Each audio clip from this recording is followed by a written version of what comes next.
It's pretty easy to notice the segregation of many Louisville neighborhoods, predominantly white neighborhoods here and predominantly black neighborhoods there. But there are people working to change that through fair and affordable housing.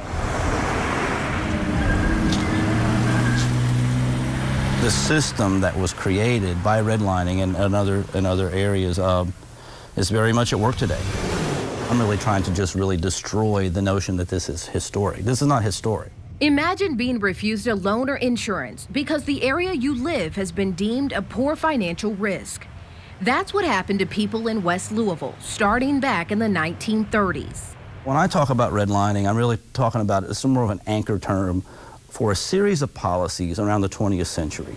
And if you really look at those policies, they were designed to sort of quarantine the black community. Several years ago, Josh Poe uncovered the redlining maps for Louisville.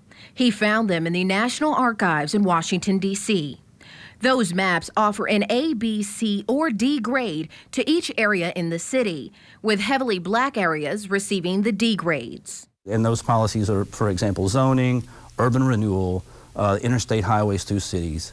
And that's what they were designed to do, quarantine the black community and reestablish that caste system that existed in the South in an industrialized capitalist society.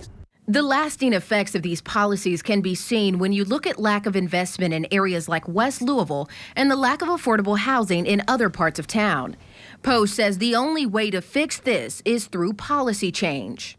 It's never about educating people just for the sake of feeling good or sort of what the city does where we pat ourselves on the back for how progressive we are. If we're not seeking a lasting policy change around this information, then we're just talking. Centuries of exclusion. Someone who isn't just talking is Kathy Hinko. Hinko is the director of the Metropolitan Housing Coalition.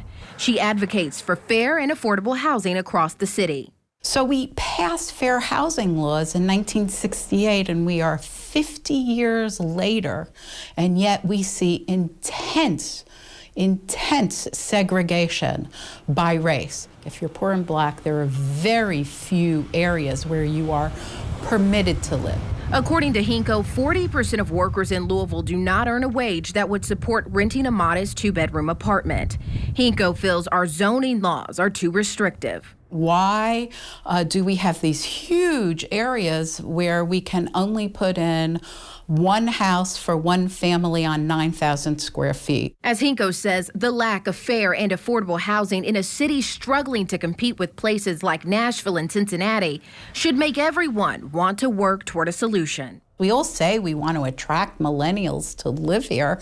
They don't want to live in old-timey segregated places. Carrie Grace, WLKY News. Carrie, thank you. There will be a forum at the Urban League about ending housing segregation. That will be Thursday, April 18th at 6 o'clock. Hinko says it will be based off the housing needs assessment that was released last year.